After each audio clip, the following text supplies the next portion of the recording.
Welcome to another edition of Boxing During Dinner. I'm Armando Alvarez here with David Barry. Episode number 8 tonight.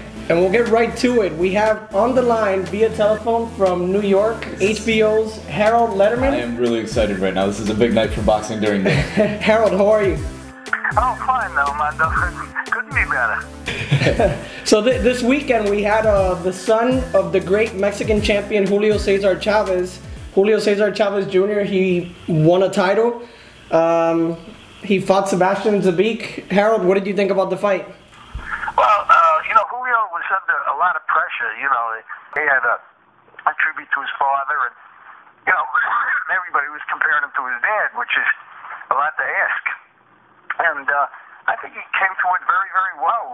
He got himself a new trainer in Freddie Roach and a new strength and conditioning coach with Alex Ariza, and I think they both did a fabulous job, and Julio Jr. went all out for 12 rounds, and, just an experienced guy and a good boxer, and he came out a winner. And, I was impressed. He's a wicked body puncher. I mean, Julio, he really turns that hook under, a lot like it. That's where that's where he's similar to his father. He doesn't have his father's viciousness, but he certainly has that good hook to the body, and really, he turns that left hook under. He punches well with both hands to the body, and he's got good skills. Although he's not the biggest puncher I've ever seen in my life, he's very, very strong. I mean, he came in at the middleweight limit of 160, and by the time he walked in the ring, he was 180, so he's really strong. And he just outpunched the guy, wore him down with the body shots, and put on a good performance. I was impressed. Yeah, I was too. And one of the things I thought was missing, though, was the fact that he had definitely a size advantage in a number of ways, the weight, which you mentioned, but he didn't use a jab, which is something that we had heard rumors of from camp, that he was going to use that and box a little bit. But he's Mexican, and he proved it by not boxing and going to the body attack. But I mean, a lot of credit to Zabik too, because he outlanded him by 150 punches. But the kid can't crack an egg, especially an egg that outweighed him by 15 pounds on the night of the fight. Well, yeah, that was the problem that Zabik had. If he could crack, he'd be dangerous. But he's not. He's not a puncher. He just has nothing to hold off a guy like Julio Jr. with.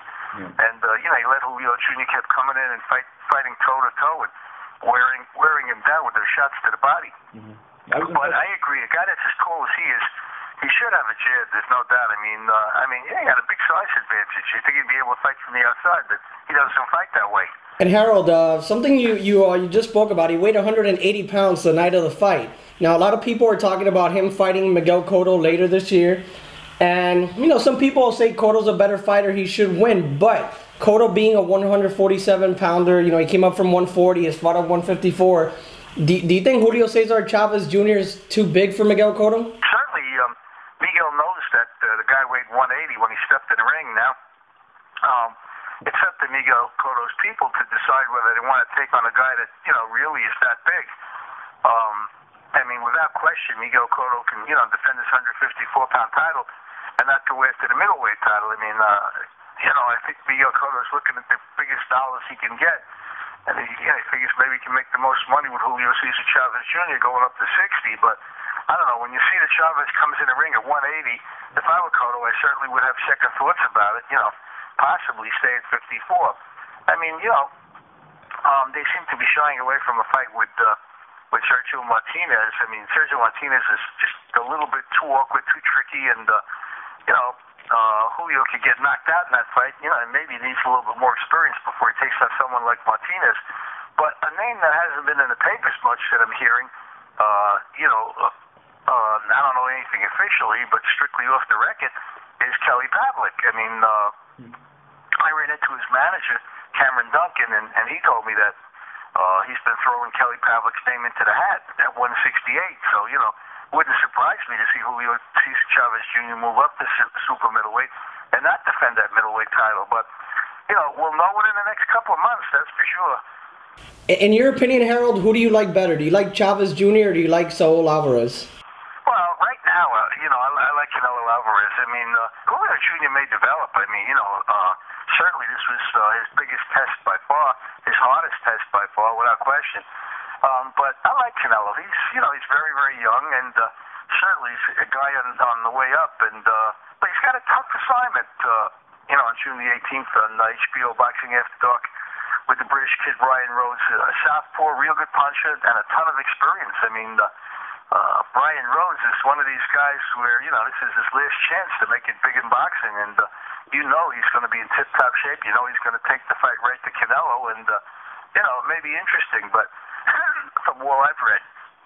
Harold, we're going to switch gears for a second and talk about the other fight, and I don't know if you want to go into Showtime territory, but we have Miami's local, so we were hopeful that Glenn Johnson could pull out some more magic at the age of 42, but he, as we know now, lost a majority decision to Carl Froch over the weekend. If you had a chance to see the fight, what did you think of the fight? And if not, what do you think of the Froch-Andre Ward matchup that's now for the crown of the Super 6 tournament? On the Glenn Johnson fight, because Showtime takes their time in putting things on Showtime on demand. I mean, you don't exactly have it available the next day, but when they finally get it up on demand, which I guess will be about Wednesday, I'll watch it. I've certainly read enough about it, and everybody that saw it tells me that Glenn really gave it his all, which Glenn does in every fight. Yep. I mean, Glenn comes to fight, and win or lose, he's always in a good fight. He always gives his opponents a tough fight. Glenn is amazing person for a guy his age, and especially for a guy that came down to 168. I mean, I'm just amazed how he did it. Yeah. But I think that Carl Froch will be competitive with Andre Ward. I certainly wouldn't want to go to California to fight Andre Ward. Andre Ward's just too successful there. I mean, he doesn't even lose a round in California, whether it's in Oakland, his hometown, or in the Home Depot Center. And someone who had another impressive outing on Saturday was Mikey Garcia, who's Robert Garcia's brother. Not only is he a good fighter, Harold, but he seems to be a mature young man. In that camp, he seems to be everything Brandon Rios isn't. Rios is a great fighter, but a very wild kid. Has been in trouble before. Kind of like a young Fernando Vargas around there. But Mikey Garcia seems to have his head on straight, and he's a really good fighter, Harold. I mean, the two of them from the same gym are, obviously in different divisions. Brandon Rios in a very, very tough lightweight fight against Urbano Antillon, a guy that I really like a lot because he's a tremendous body puncher. Mikey, yes, he's certainly a contender in the featherweight division. I mean, I think that if it were me, I don't think I'd be looking to put him in right now with Yuriorkis Gamboa. I think they ought to get him maybe one or two more high-quality wins, put him in tough, so to speak, and then look to get Juan Manuel Lopez or Yuriorkis Gamboa in the ring, or Chris John, or somebody like that. As far as Brandon Rios, I mean, the guy brings excitement. I mean, you can't take it away from him. He's obviously one of the best TV fighters in the game. I'm sorry he's not fighting on HBO. I really mean it. I think the Antillon fight's going to be sensational. I mean, if he gets by Antillon, I'd love to see him come back and, fight another one of these either upcoming lightweights or lightweight champions. I'd love to see him with Guerrero. I'd love to see him with California's John Molina. There's a lot of good lightweights out there that would, make for a great fight with Brandon Rios. I guess you'll have to watch it on demand 3 days, 3 days after the fight. We'll be doing the same thing. We'll be watching HBO with you. But Harold, switching, I guess, like the tone a little bit. Some sad news over the weekend that a fighter who anyone that meets him becomes instantly a friend of the guy. Genaro Hernandez, whose doctors gave him a few weeks to live. He's home right now with his wife and kids, resting as comfortably as he can as he enters the final stretch in his battle against cancer. Talk a little bit about Genaro Hernandez, your relationship with him, and how big a blow this is to not only the sport of boxing but to the people that know Genaro Hernandez, the man. Oh, it's a shock to everybody that knew him. What a real nice guys. I mean, he worked as a commentator on a lot of the HBO shows. He did the foreign broadcasts or the Spanish broadcasts. And so I got to know him real well because of the fact that he'd always be on the other end of the table from me. But I mean, I remember him as a fighter. Great WBA junior lightweight champion, and he was the kind of guy that he was taller than any of his opponents, and yet he'd like to lay on the ropes and take these guys inside, which you would think common sense would tell you that that's not the place to be. And he would just outbang guys with the uppercuts, with the body shots. He had a great uppercut, and he was really good fighting it coming off the ropes. And I remember he was, of course, one of the early opponents of Floyd Mayweather Jr., and everybody said Floyd wasn't ready, and Floyd looked very, very good with Chiquinito Hernandez. But Genao is just one great guy, and it's one of the saddest stories I've ever heard in my entire life. I mean, it's so upsetting, it's unbelievable, because he was a great champion, he was a great person, and everybody loves him, and you just hope for some miracle that maybe he can survive this. And I've heard two of those stories recently in boxing, and that's Nick Charles and Chiquinito Hernandez, and also George Kimball, the famous writer from Boston, is very, very sick right now with cancer. So I just keep praying that the three of them will be okay, although they're all three of them are very, very ill. Yeah, it's been a rough year with boxing, and like we were saying, I mean, those are three of the nicest guys that you could meet. But Harold, thanks a lot for being on Boxing During Dinner. You provided excellent insight as always. We'll be sure to send you the YouTube link so you can share it with your enormous amount of Facebook friends. That's great. Thank you, David. Thank you, Armando. It's always great to be with you. I'm thrilled to death that you thought of me, and once again, it's terrific to be with you. And please, if you're not doing anything at Junior 18, watch for me in Guadalajara, Mexico, when Ryan Rhodes comes from the United Kingdom to take on Canelo Alvarez. We'll be watching. I open my big mouth about how good Alvarez is if he gets knocked out in one. Hey, crazier things have happened. Open a week. And hopefully you could come to Miami to one of Tuto's shows soon.